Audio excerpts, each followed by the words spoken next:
또 이렇게 휴가를 또 이렇게 가셨습니다.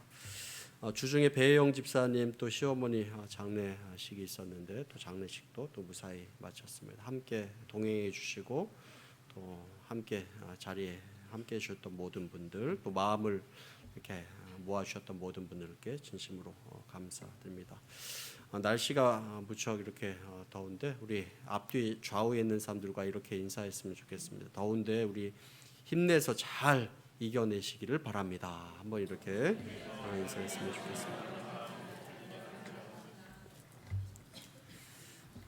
주중에 뉴스를 보니까 며칠 전에 이렇게 실종되었던 이렇게 조은누리 양이 10일 넘게 이렇게 실종 상태에 있다가 그렇게 찾지 못했는데 다행히 무사히 이렇게 찾게 되었다, 무사히 발견되었다라는 그런 소식을 듣게 되었습니다. 정말 다행스러운 소식인데 많은 사람들이 포기하지 않고 또 인내심을 가지고 찾았기 때문에 좋은 결과가 나왔다라는 그런 생각을 해보게 됩니다. 동네 사람들도 포기하지 않고 열심히 도왔고 또 군인들도 인내심을 가지고 열심히 찾고 힘을 합한 그런 결과였다라는 그런 생각을 해봅니다. 어느 부인이 깜빡 잊고 다이아몬드 반지를 호텔에다 놓고 나왔습니다. 집에 와서야 이제 생각이 난 것입니다. 그 반지는 비싸고 소중한 반지였습니다. 정신없이 그 호텔로 전화를 했는데 자기가 투숙했던 호텔 지배인에게 그 사실을 이야기하자 그 지배인이 잠시 기다리십시오 하고 이렇게 호텔 방에 이렇게 올라갔습니다. 자, 반지는 그대로 그 자리 탁자에 이렇게 놓여 있었습니다. 그 사실을 이제 부인에게 이야기하려고 수화기를 들었더니 이미 전화는 끊어져 있고 지배인의 연락을 기다리지 못하고 다른 곳으로 또 반지를 찾으러 이 부인은 헤매고 다니고 있는 그런 상황이었습니다. 이곳저곳 들렀다가 못 찾고 고생 끝에 다시 호텔 지배인과 연락이 되어서 그 반지를 찾았다라고 합니다. 조금만 기다리고 조금만 참았더라면 쉽게 찾을 수 있었을 것인데 그 조금을 참지 못하고 헤매게 된 것입니다. 혹시 여러분도 조금만 참았더라면 내 인생이 바뀌었을 텐데 이런 경우가 있지 않습니까? 조금만 인내했더라면 더 좋았을 것인데 이런 생각을 해보신 적 있지 않습니까? 요즘 날씨가 매우 더운데 더운 날씨 가운데 필요한 것도 인내라는 그런 생각을 해봅니다. 요즘 한일 관계가 많이 좋지 않은 상황 가운데 있습니다. 이러한 변화 가운데 또 어찌되었건 우리가 필요한 것, 또 어려움을 견뎌 나가는 그 인내, 이것이 필요한 것이 아닌가 하는 그런 생각을 해봅니다. 도로를 달리는 그런 자동차 가운데 필수품이 3가지 있다라고 이렇게 이야기를 합니다. 하나는 운전대이고 하나는 또 악셀레이터, 또 하나는 브레이크라고 이렇게 이야기합니다. 운전대만 있다고 이 차가 가는 것이 아닙니다. 앞으로 나아갈 수 있도록 만드는 악셀레이터가 있어야 합니다. 그래야 이 차가 가는 것입니다. 그런데 이 악셀레이터만 있어서는 되는 것이 아닙니다. 또 브레이크가 없으면 굉장히 위험한 것입니다. 우리의 신앙생활도 그렇습니다. 신앙생활에 있어서 이 악셀레이터만 있어서는 안 되는 것이고 참고 기다리는 브레이크도 우리의 생활 가운데 또 신앙생활 가운데도 있어야 되는 것입니다. 자, 여러분들은 어떻게 인내하면서 살고 있습니까? 또 어떤 일에 인내하셔야 되겠다라는 그런 생각을 합니까? 오늘 말씀을 살펴보면 고린도전서 13장 7절 말씀에 모든 것을 참으며 또 모든 것을 믿으며 모든 것을 바라며 모든 것을 견디느니라 라고 이렇게 말씀하고 있습니다. 자, 그렇다면 우리의 생활과 삶 가운데 어떠한 인내가 필요할까 하는 것들을 한번 오늘 말씀을 통해서 나눠보고 생각해보는 그런 시간을 갖기를 원합니다. 첫 번째로는 믿음에는 인내가 필요하다라는 것을 우리가 말씀을 통해서 보게 됩니다. 기독교에는 많은 순교자가 있습니다. 하나님의 말씀을 또 믿음을 지키려다가 수많은 사람들이 목숨을 잃은 것을 우리가 보게 됩니다. 그런데 이것이 과거에만 국한된 이야기가 아닙니다. 오늘 이 시대에도 벌어지고 있는 그런 이야기입니다. 실제로 중동의 여러 나라에서는 기독교로 개종했다라는 그런 이유로 목숨을 잃는 순교자가 지금도 많이 생겨나고 있습니다. 기독교로 개종하여서 그것은 이제 가문의 수치로 여기고 명예살인을 당하는 그런 경우가 참 많이 있는 것입니다. 예나 지금이나 지금도 박해가 많이 있는 것입니다. 오늘날 지구촌에도 또 오늘도 신앙생활을 하기 위해서 이 신앙을 지켜나가기 위해서 목숨을 걸어야 되는 것이 참 많은 것을 보게 됩니다. 여러분들의 신앙생활 가운데는 어떻습니까? 혹시 여러분들 직장 생활 가운데서 또 집안에서 또 이웃에게도 신앙인으로서 손해를 본다거나 또 어려움을 겪고 있지는 않습니까? 그 어려움에 대해서 어떻게 대처하면서 살아가고 있습니까? 우리 주님께서는 그런 상황 가운데서도 인내하라 라고 이렇게 말씀하고 있습니다. 특별히 믿음으로 하나님께서 기뻐하시는 일을 하다가 헌신하다가 낙심하지 말아야 될 것을 말씀하고 있습니다. 그래서 맡은 자들에게 구할 것은 충성이니라 라고 이렇게 말씀하시면서 우리 주님께서 우리에게 충성을 요구하십니다. 우리 고린도전서 4장 2절 말씀 함께 한번 읽어보도록 하겠습니다. 함께 읽습니다. 여러분, 충성이 무엇입니까? 중간에 변하지 않는 것입니다. 중간에 포기하는 것은 충성이 아닙니다. 충성은 끝까지 변하지 않는 것입니다. 그런데 이 충성에는 인내가 필요합니다. 많은 성도님들을 보게 되는데 성도님들의 신앙생활의 모습 가운데 가장 마음 아픈 부분은 무엇이냐면 저들이 이 신앙생활을 기분으로 하는 것입니다. 기분 내키면 하고 안 내키면 포기하는 그런 모습들을 많이 보게 되는 것입니다. 또 환경의 지배를 받게 되고 믿음 생활도 신앙생활도 중도에 포기하는 그런 모습들을 많이 보게 됩니다. 이사했다고 해서 포기하고 시간이 부족하다라고 해서 이렇게 포기하고 이런 것 때문에 저런 것 때문에 신앙을 포기한다면 그것은 바른 신앙생활이라고 이야기할 수 없을 것입니다. 우리 주님께서도 우리에게 요구하는 것은 변하지 않고 충성하는 것, 변하지 않는 그런 신앙생활, 변하지 않는 믿음 이것을 요구하시는데 이 변하지 않는 믿음에는 인내가 필요한 것입니다.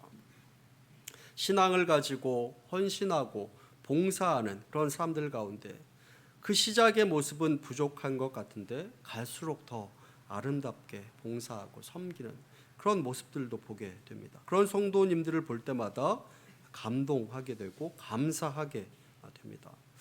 그런데 어떤 성도의 모습을 보면 시작은 굉장히 크고 거창한데 갈수록 열기가 떨어지고 이런저런 핑계를 대면서 결국 용두사미의 그런 모습으로 신앙생활을 하는 그런 모습들도 보게 됩니다.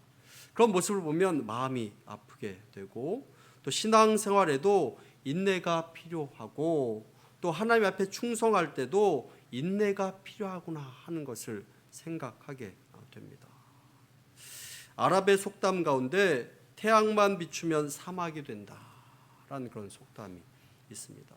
우리는 밝은 태양만을 원하지만 태양만 우리 생활과 삶 가운데 계속 비추면 우리의 인생은 사막과 같이 되는 것입니다.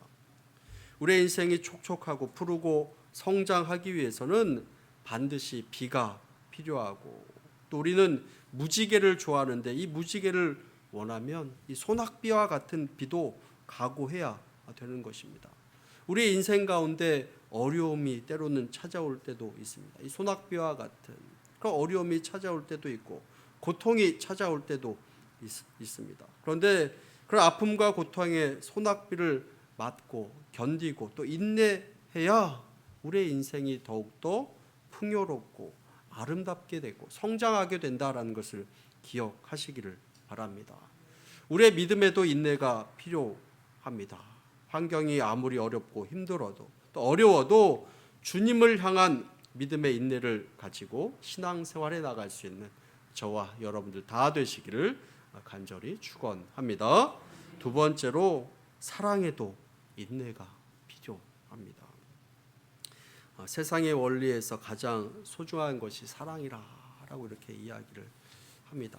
오늘 봉독한 그 말씀 뒤에 있는 우리 13절의 내용 우리 여러분들 다 아실 것입니다. 고린도전서 13장 13절 우리 함께 한번 읽어보도록 하겠습니다. 함께 읽습니다.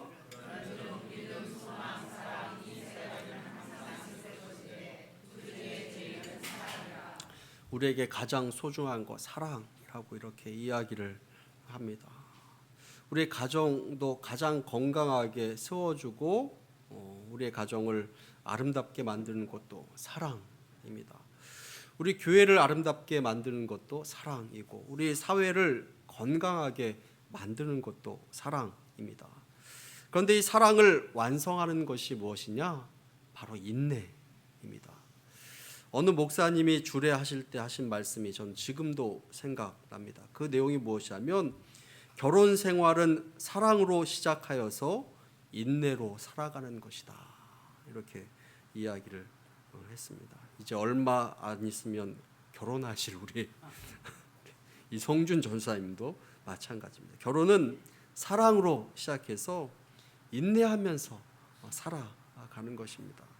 그런데 이 사랑은 오래 참는 것이고 사랑은 오래 참고 모든 것을 참으며 모든 것을 견디느니라.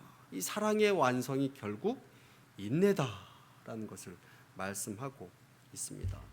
자, 우리가 사랑하며 인내하려면 우리는 세 가지를 반드시 기억해야 합니다.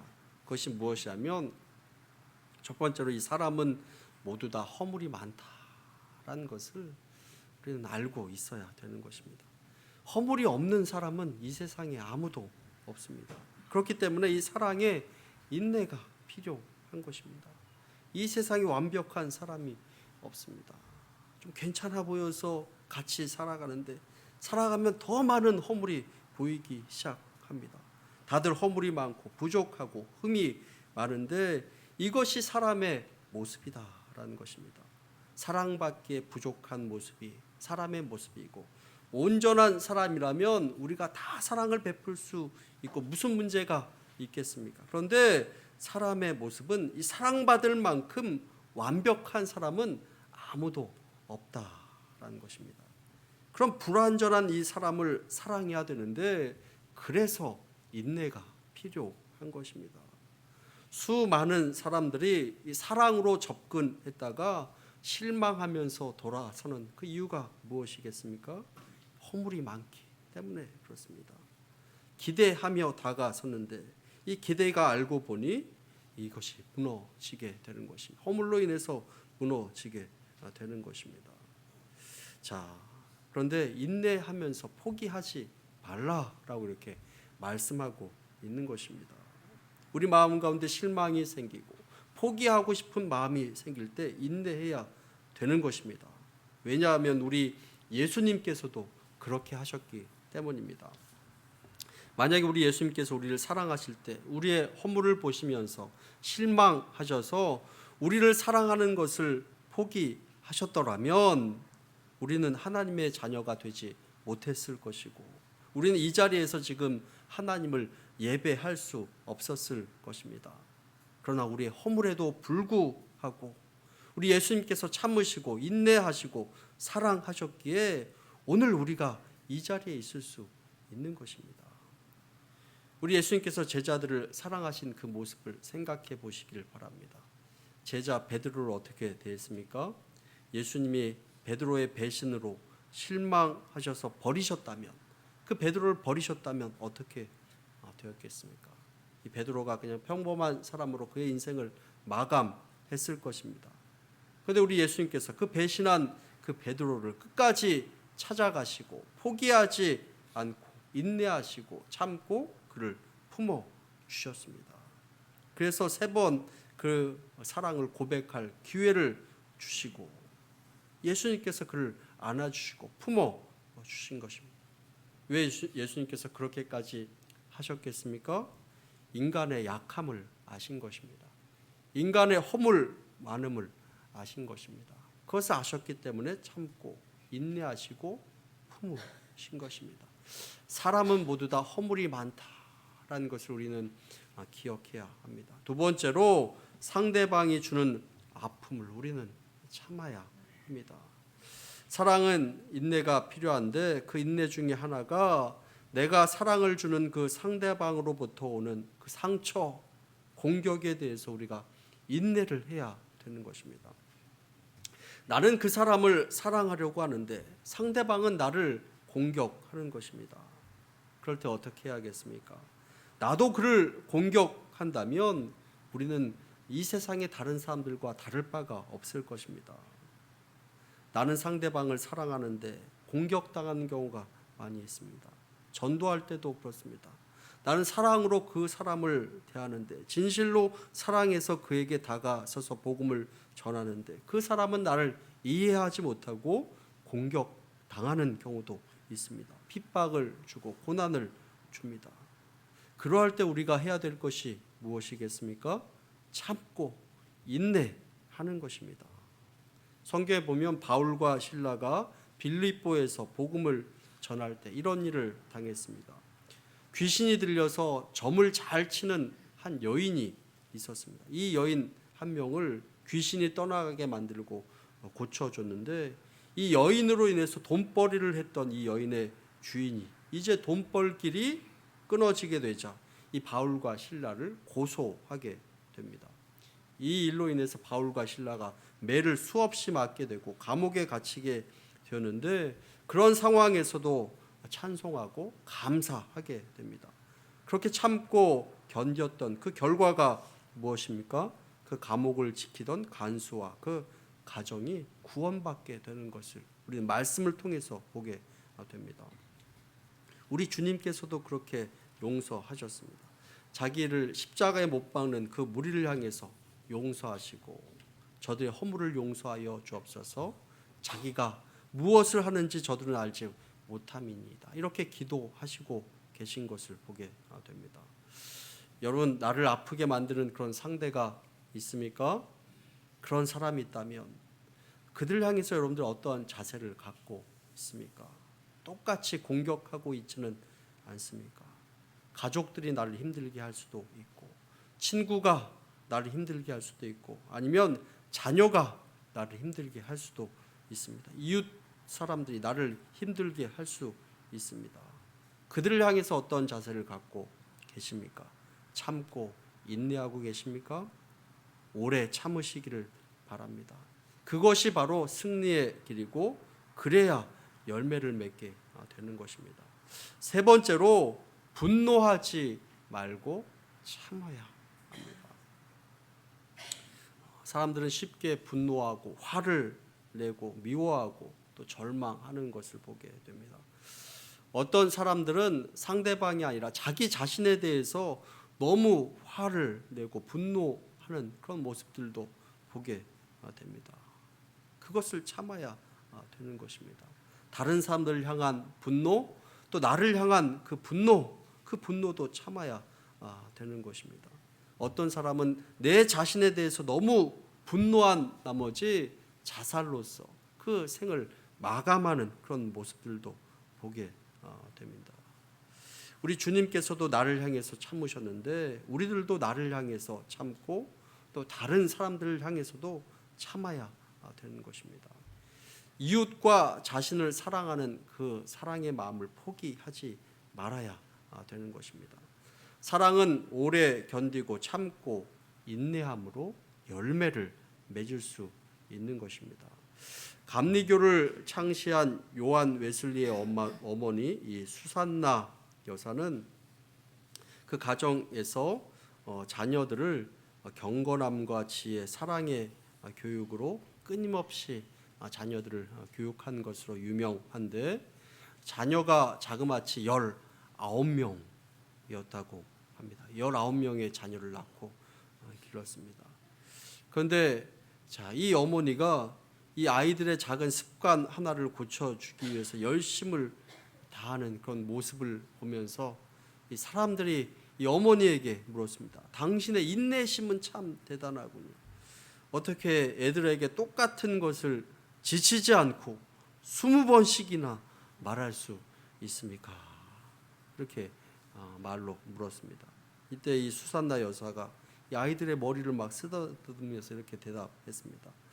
만일 내가 19번만 이야기하고 화를 내고 포기했다면 내 모든 노력이 다 헛것이 되고 말았을 것입니다.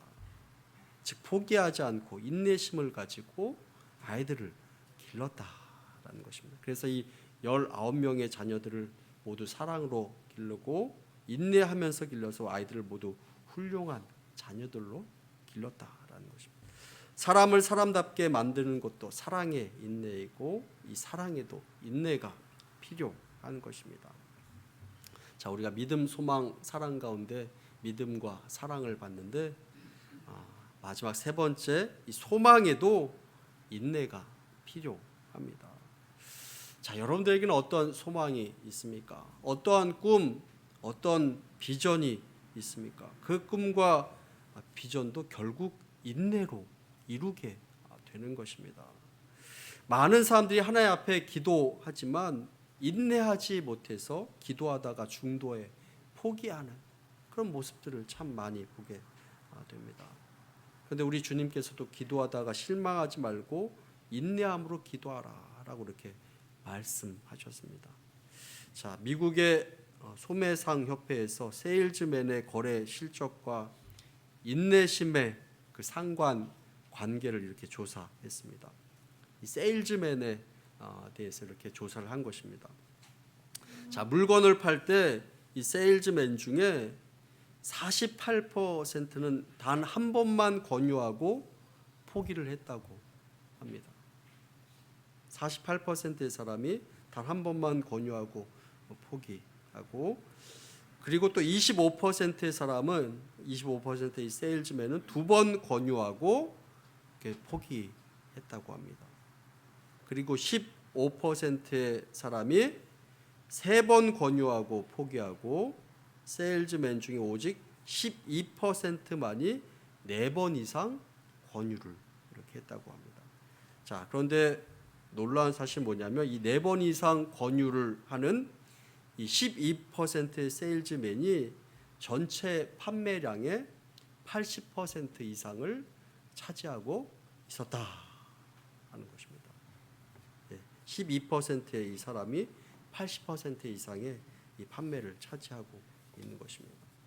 자, 우리의 꿈과 비전을 이뤄가는 데도 마찬가지고 또 전도하는 데도 마찬가지입니다. 복음을 전하는 데도 마찬가지입니다. 우리는 포기하지 말아야 됩니다.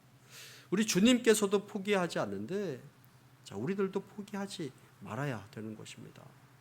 어떻게 우리가 인내할 수 있겠습니까? 예수님을 바라보며 인내해야 되는 것입니다. 우리 히브리서 12장 2절 말씀 우리 함께 한번 읽어보도록 하겠습니다. 자, 시작. 믿음의 주여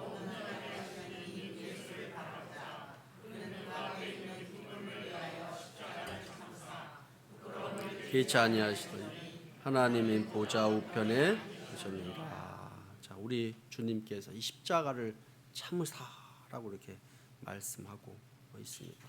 그렇습니다. 인내하는 것, 참고 견디는 것, 이것을 이야기하고 있습니다. 우리 주님이 당한 그 고난은 상상을 초월한 그런 고난이었습니다. 그런데 주님께서 그 고난을 참으신 것입니다. 그 부끄러움을 개의치 않으셨다라고 이렇게 말씀하셨습니다. 왜 그렇게 참으셨을까요? 그 고난의 결과를 아셨기 때문입니다. 그 십자가의 고난 뒤에 있는 큰 영광을 보셨기 때문에 참은 것입니다. 사랑의 열매를 바라보면서 사랑도 우리가 사랑을 하면서도 포기하지 않고 참는 것입니다. 믿음도 그 믿음의 열매를 바라보면서 어떠한 어려움 가운데서도 인내하고 참는 것입니다. 오늘 우리의 삶 가운데 필요한 것 인내입니다. 오늘 우리가 잊지 말아야 될 것 인내입니다. 근데 여러분, 인내에서 중요한 것은 무엇이냐면 이 인내는 100% 참아야 됩니다. 100%. 왜 100% 참아야 되느냐? 90% 참았다가 마지막 10%를 인내하지 않으면 이 90%의 인내가 다 헛것이 되고 맙니다. 그래서 100% 참아야 됩니다. 99% 참았다가 마지막 1%를 참지 못하면 이 99%의 인내가 다 헛것이 되기 때문에 인내는 100% 해야 되는 것입니다. 여러분, 말씀을 맺기 원합니다. 여러분, 사랑을 완성하는 것 인내입니다. 사랑하다 중단하면 그 사랑의 열매를 우리가 어떻게 거둘 수 있겠습니까? 우리의 믿음 생활에도 인내가 필요합니다. 우리의 소망을 이루어가는데도 인내가 필요합니다. 인내로 모든 어려움을 극복해 나가서 귀한 열매를 맺을 수 있는 저와 여러분들 다 되시기를 간절히 축원합니다. 다 함께 기도하기 원합니다.